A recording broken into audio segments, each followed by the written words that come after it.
Kuva mu kinyejana cya 20 kugera mu kinyejana cya 21, u Rwanda nk'igihugu cyanyuze mu icuraburindi gikomeje kwiyubaka mu nkingi zose, yaba mu mibereho myiza, ibikorwa remezo, ubuzima, uburezi, ikoranabuhanga, umutekano n'izindi. Kugira ngo umutekano ushoboke, habayeho ubufatanye bw'inzego n'abaturage. Ubu u Rwanda ruragendwa ijoro n'amanywa.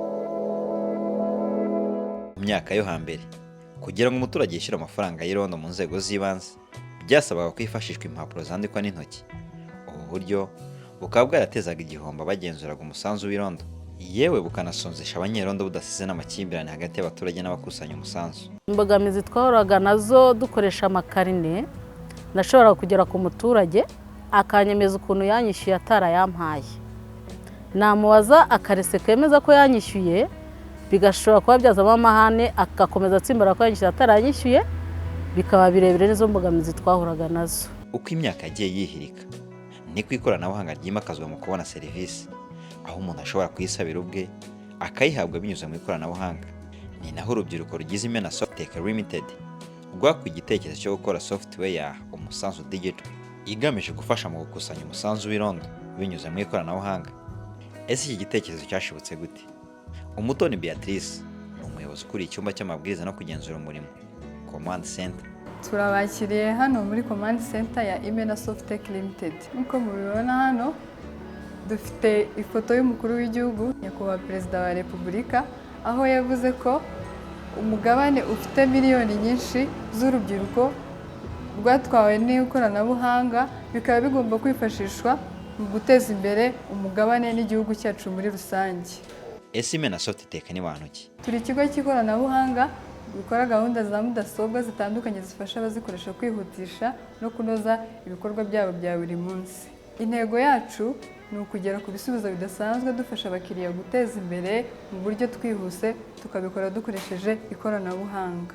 Uburyo wakoresha ukusanya umusanzu wawe, ukanda akanyenyeri 775 akanyenyeri 3 urwego, ugakurikiza amabwiriza.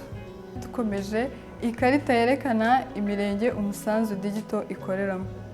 Mu mujyi wa Kigali dufitemo turere dutatu, tukaba tugizwe n'imirenge 35.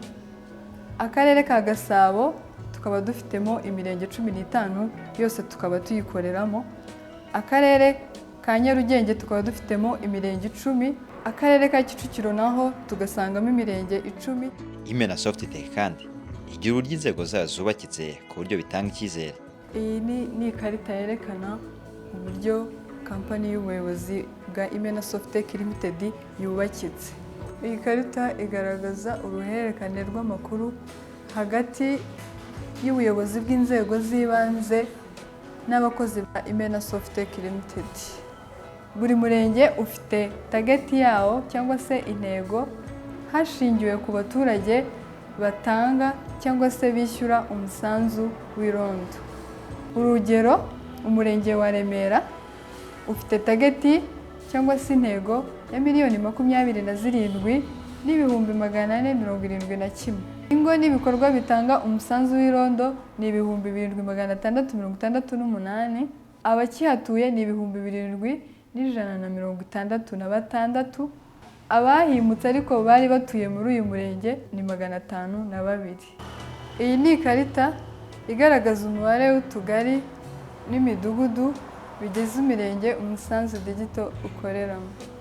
Abafatanyabikorwa dukorana nabo harimo umujyi wa Kigali, Minaloc, NIDA, My ICT, My Culture, Bank of Kigali, Lisa, Beka Tech House, MTN, BSC, Airtel, iOS, ICT Chamber na AfriRegister Rwanda. Iyi shusho y'uruziga igaragaza uburyo imirenge ikurikiranwamo mu buryo bwo gukusanya umusanzu w'irondo. Murabona nk'uko bigaragara mu ibara ry'ubururu bigaragaza amatariki y'imirenge igiye ikurikiranwamo. Mu ibara ry'umuhondo bigaragaza kode z'imirenge. Mu ibara ry'umweru bigaragaza igihe. ubwo ni ukuvuga ngo akazi gatangira saa 11 za mu gitondo kakarangiza saa 2 z'umugoroba. Urugero, umurenge wa Rutunga uhagarariwe na kode G1 nk'uko mubibona hano muri iyi shusho y'uruziga. Ku itariki ya mbere nibwo tujya gutangayo ubukangurambaga se cyangwa se ubufasha, tukabasha kumenya ibibazo biriyo n'uburyo twabikemura. Ku ruhande rw'abakora akazi k'irondo bavuga ko ari impinduka ugereranije na mbere, ngo kuko bahemberwa igihe, icyakora bagaragaza ko umushahara wabo ukiri muke, bakifuza ko wakongerwa. Imbogamizi twahuraga nazo kwari kudahembwa kare, aho imena rero imaze kugereramwo dutangira guhembwa neza nta kibazo dufite. Ubu nta kibazo dufite, duhemberwa igihe. Ikindi cyiza twabonyemwo ni uko babashije kugira ngo bashyire ibintu ku murongo. Twifuza ko natwe twazamurirwa nka prime wenda tugatera imbere birushijeho. Abaturage bagaragaza ko uburyo bwizewe cyane kuko babasha kubyikorera ubwabo badategereje abakomangira. Turi kwishyura dukoresheje telefone, amafaranga yacu akagera kushinzwe umutekano nta kibazo dufite, bagahita badusubiza message ko amafaranga yacu bayakiriye. Saba gusa kuko abakora akazi ko gukusanya umusanzu w'irondo bashimira ko uburyo bwaborohereje inshingano ndetse bikabarinda impaka hagati yabo n'abaturage. Ubu turishimira yuko haje ikoranabuhanga, kuko iyo ikoranabuhanga ryo biba bigaragara. Iyo umukiriya arimo ikirarane uramwereka ati dore ku kwezi nturanyishyura, akabibona ku ikoranabuhanga. Noneho icyiza cyanajeho, nta mafaranga y'umuturage tufata mu ntoki, umuturage ariyishyurira. Uramubwira agakanda akanyenyeri 775 akanyenyeri 3 agakurikiza amabwiriza. Si ibi bikorwa gusa Imena Softitech Limited ikora, kuko ifatanya na leta muri gahunda yo kuzamura imibereho myiza y'abaturage.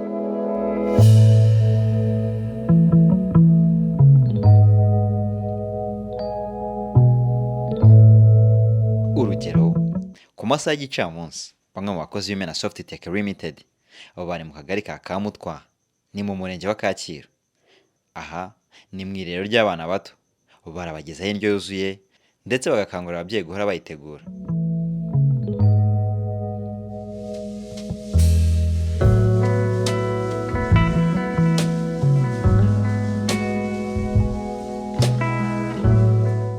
Byadushimishije cyane.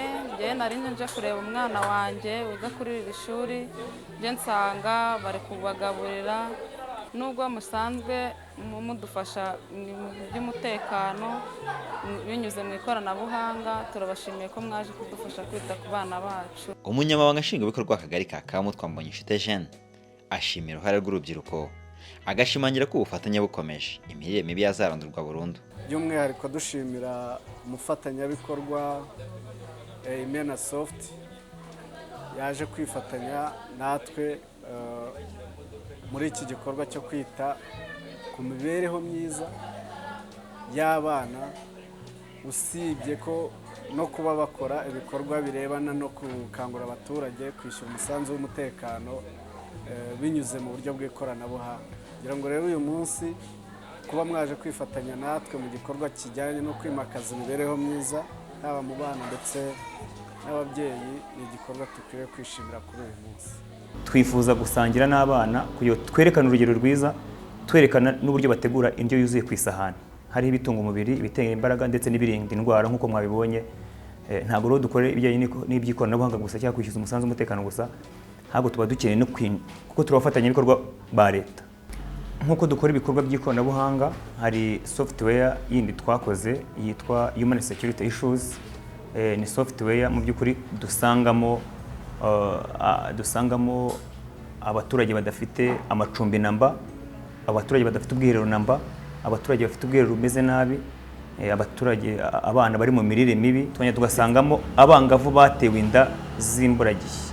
Urebye iyo software hari ije gukemura cyane cyane rero nk'uko mwabonye twasuye aba bana, nuvuga ngo bamwe mu bana twasanze nko muri uyu murenge twasanzemo abana 4 bafite ikibazo cy'imirire mibi. Nk'Imena Softitech Limited ngira ngo twaniyemeje ko aba bana tugomba kubakurikirana tukabakamira kuzageza igihe bavire mu mirire mibi, byibuze basubiye mu cyatsi. Uyu munsi bari mu muhondo ariko turifuza ko bagomba kugira mu cyatsi, ariko twe tubigizemo uruhare.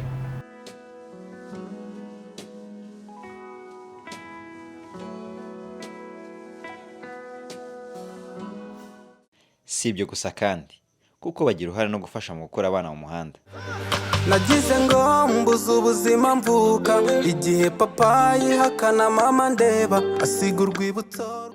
Emmanuel Hakizimana asanzwe ari umuhanzi nyarwanda uzwi ku izina rya Kenny Kai batazira imana y'imihanda. Ni umwe wafashwa n'Imena Softitech Limited. Aratuganirira urugendo rusharire rw'ubuzima bwe yanyuzemo. Avuka mu bana batandatu. Kuri we icyatumye aza mu muhanda ni amakimbirane y'ababyeyi be.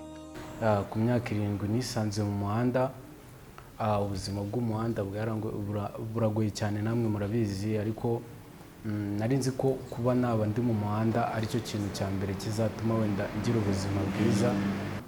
Ubuzima bwo mu muhanda nabutangiriye Nyabugogo, natangiye kurara mu biraro nkigera mu muhanda bwa mbere na mbere Nyabugogo hari kwa Mutangana. Ndarana n'abandi bapeti bari nabo nasanze mu muhanda, ubuzima butoroshye, nangira kujya mburara nisanga n'ibyo wenda nabike nabonaga mu rugo nakiri kubibona. Byonyine kuba mbere nabaga ndi kumwe n'umuryango byari numvaga nyine, nubwo twaburaranaga ariko numvaga ari byiza kuri nge. Nyuma nahuye n'ubuzima bugoye kandi ngatekereza ko nanone ntasubira mu rugo nta kintu nyine njyanye. Ingaruka ya mbere nagize kubera ubuzima bwo mu muhanda nuko ntabashije kwiga amashuri 6 abanza.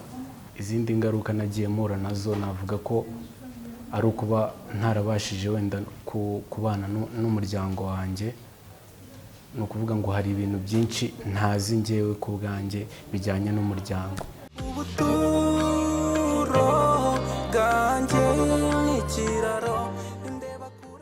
Nageze aho ndatinyuka ndavuga ati noneho ibintu ndimo ko abantu bazi ko nkora umuziki, indirimbo zanjye zari zizwi, ariko ndi wa muntu n'ubundi nsa nkaho nyiri ku muhanda. Naratinyutse rero ndagenda njya ku itangazamakuru, mvuga ubuzima bwanjye ukuntu bumeze, mbibwira itangazamakuru ryose.